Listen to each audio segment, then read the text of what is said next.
I am now officially 1 week into the diagnosis of type 1 diabetes for my 27-month-old. And I am not getting much sleep, although my husband is doing the nighttime doses. Once my mama heart hears her crying, there is no going back to sleep for me. So definitely tired, but I've noticed within about the past day, like 24-ish hours or so, her mood is finally starting to shift a little bit, and I'm seeing more and more glimpses of herself come out, which feels like such a relief, because the hardest thing was to see her be so not herself, just angry and upset and screaming and crying and hitting and kicking and just confused, and being able to see that it was hurting her. She wasn't wanting to behave that, like, she didn't understand why she was even doing what she was doing. And that was really the hardest. That was the hardest thing. And then, of course, watching my other kids struggle, to see her struggle in that way, also very hard. So beginning to see this start to shift a little is really, it's a relief. It's a relief. And I haven't done this video for a couple days. On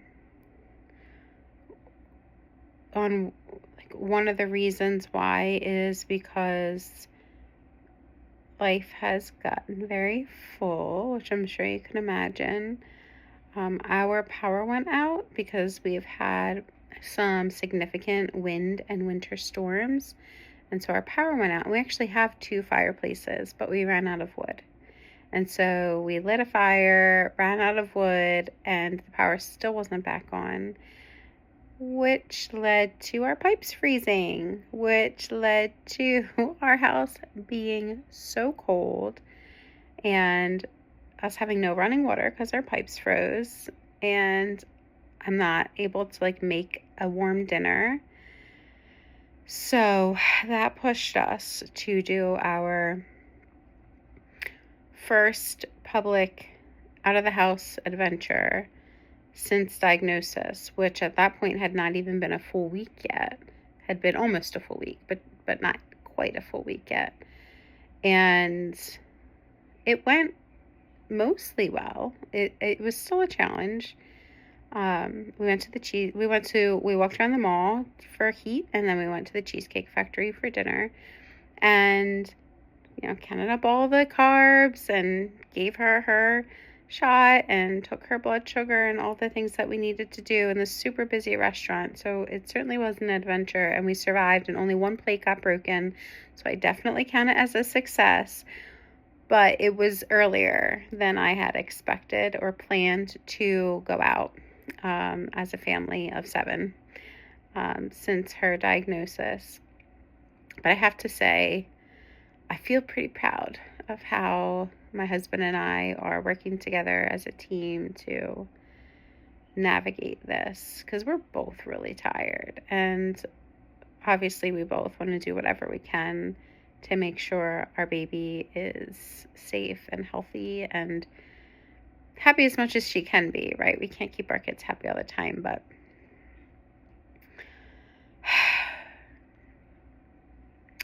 since coming back to work from my last maternity leave, I've really been trying to help myself get super clear on how I want to focus, and making myself come here and talk about this experience is helping me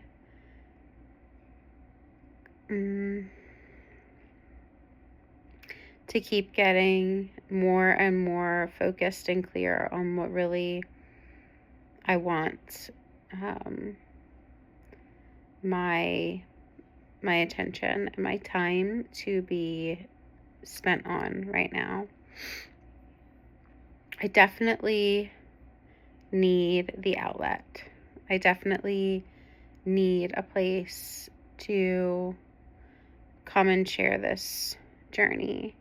I have been up since 2 o'clock this morning, and the night before that, barely slept a wink. Barely slept a wink. And I know that there are other moms out there that are supporting their kids navigating type 1 diabetes, who are also struggling with sleep and other things. And it can be a lot to try to handle and not be able to talk about it. On top of everything else, right? So like on top of taking care of the home, and if you're working, also on top of working, which I happen to also be working and running my own business, and on top of taking care of the other kids and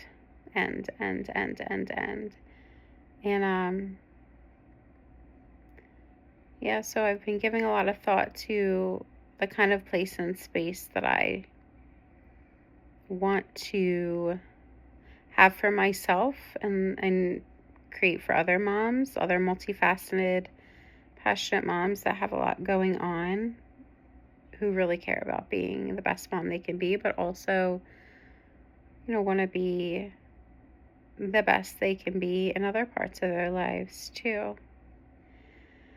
So I've been thinking about that a lot. And some of the things I want to hold myself accountable to as I come on here and share some of this journey is to remember to count my blessings. I'm definitely a woman of faith. It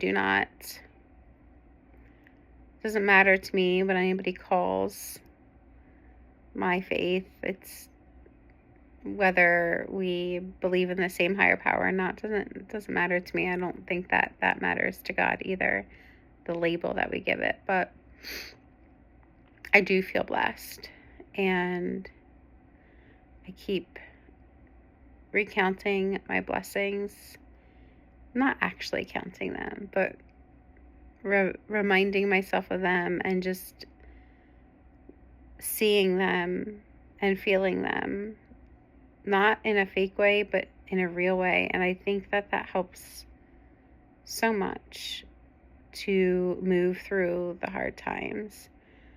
The baby, the 10-month-old, my youngest, he's such an amazing baby. I could not have asked for a more chill 5th baby, and I feel so blessed that he is sleeping better, and he's just so go with the flow. And with everything that's happening with my 2-year-old right now, it feels like a major blessing that my 10-month-old is sleeping better and has this go with the flow attitude about him. And it's just this really super happy, chunky guy. And I feel so blessed that my oldest, my 15-year-old, she loves her siblings so much, and she wants to help. And she does. She's a big help. I want to be sure that she knows that it's not her responsibility. I want to be sure that her worry isn't getting the better of her, and I want to be sure that I'm supporting her in the way that she needs. And also, I feel so blessed to have the oldest of my 5 really, truly want to show care and love and support to her baby sister and even her baby brother, and she wants to be there. And not all teens want to do that. Of course, she wants to hang out with her friends too, and she wants to do her own teenage stuff, and I want that for her. And she needs that. She needs that.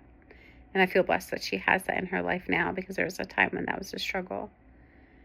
But I have so many blessings, even though this unexpected challenge has come, even though we have other challenges, right, that we're navigating. I feel really, really blessed. And I want to continue to, even as I share the hard times here, I want to also make sure that I share the blessings too, because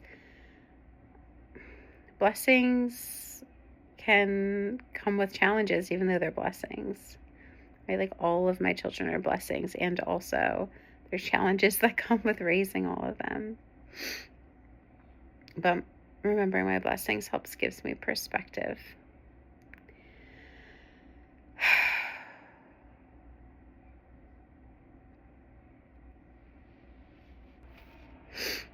Something else that has been really helpful for me is I have joined several communities, and I've been sharing about my journey just on my own personal Facebook page. And people have been reaching out to me, and I can't even count. I mean, there's so many people that have been reaching out to me. I've gotten calls, I've gotten texts, I've gotten emails, I've gotten messages on Facebook, I've gotten comments on posts. I mean, I've just gotten so many different things. I've even gotten messages from colleagues in the professional sphere, just so much. So sharing about what this experience has been like has been a huge source of support and relief for me. And that's something that I think sometimes can be hard, right? Because I don't have a history of wanting to say that something has been tough for me, or wanting to say that I'm having a hard time. I have historically struggled with not wanting to feel like a burden to people, or not wanting to seem like I can't handle things. And I just don't feel that right now. It doesn't feel like, I'm not worried about being a burden just by sharing my journey. I think that it's a helpful thing. And I don't think that it's like a weakness, or that I'm failing, or that I'm doing anything wrong by sharing. It feels right, and it feels good, and it feels honest, because this is a real life journey that really is hard, and there's nothing wrong with sharing that. I don't know, it like comes across as fake to pretend like everything is peachy keen when it's not. It doesn't mean that I don't believe that things are gonna improve. It doesn't mean that I don't believe that things are gonna become more smooth than they are. Sorry, I had to pause the video because my teenager came in. She's trying on dresses for a dance this weekend. And now the dog's coming in. Welcome to my life. So these are some of the things that have helped me. These are some of the things I'm going to keep trying to use. I'm still surprised, I guess is the word, about this diagnosis. It's so unexpected, and to think about like it being a lifelong diagnosis that my daughter will always be navigating forever.